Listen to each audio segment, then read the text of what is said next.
नमस्कार। कैसे हैं आप लोग? ठीक है? गर्मी काफी है। हाँ,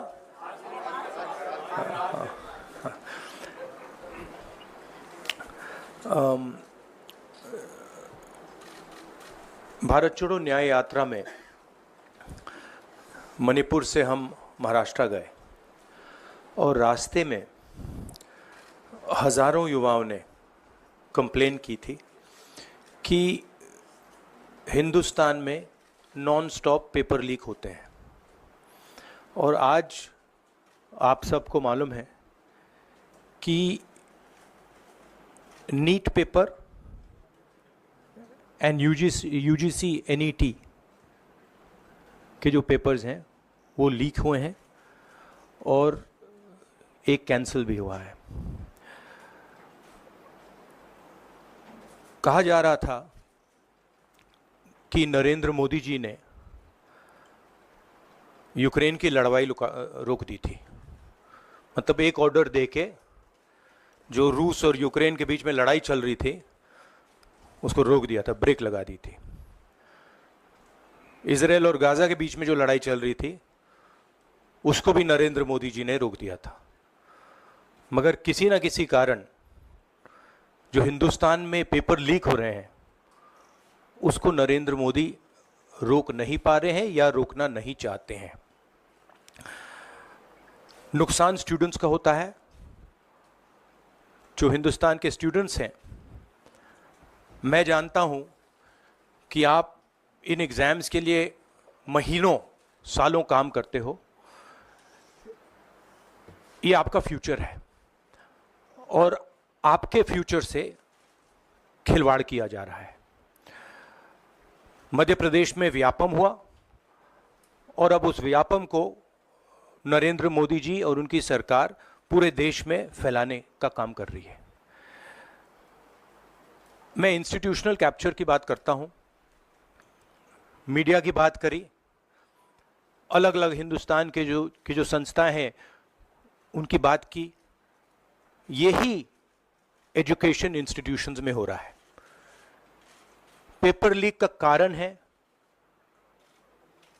कि सारे के सारे वाइस चांसलर्स, एजुकेशन सिस्टम को बीजेपी के लोगों ने, उनके पेरेंट ऑर्गेनाइजेशन ने कैप्चर कर रखा है।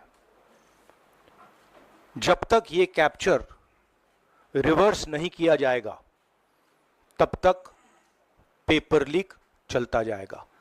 इस कैप्चर को फैसिलिटेट नरेंद्र मोदी जी ने किया है और ये एक एंटी नेशनल एक्टिविटी है क्योंकि ये देश का भविष्य है और इससे हिंदुस्तान के युवाओं को, स्टूडेंट्स को जबरदस्त चोट पड़ती है। इंक्वायरी चल रही है, एक को आपने कैंसिल कर दिया है, अब पता नहीं दूसरे को कैंसिल किया जाएगा या नहीं किया जाएगा।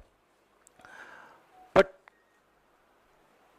कोई ना कोई तो इसके लिए जिम्मेदार है और उनको एकदम पकड़ा जाना चाहिए और उन पे एक्शन लिया जाना चाहिए। आपके कोई सवाल हो? साथियों, मैं गुजारिश करूंगा सवाल आपके इसी विषय पर। हाँ प्लीज। हाँ, sorry. So, when I went on my Bharat Jodo Yatra, the second one, throughout the route, students were telling me that paper leaks are endemic in India. They study, they work hard, honest students suffer, and students who want to cheat benefit. And this was repeated again and again and again and again. Now we are seeing an expansion of the idea of Vyapam across the country. BJP states have had to deal with this. Uttar Pradesh has had to deal with this. Madhya Pradesh has been a center of this. Gujarat has been a center of this. And now they have expanded this idea to the rest of the country. This is extremely damaging to students, and it's happening because all our institutions have been captured. Our vice chancellors are placed not based on merit, but because they belong to a particular organization.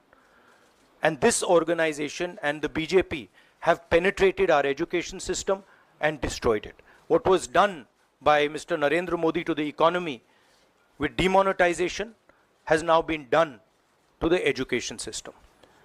Youngsters, I want you to know that the reason this is happening and the reason you're suffering is because an independent, objective education system has been demolished and it has been replaced by an education system that is captured by the BJP, captured by their parent organization.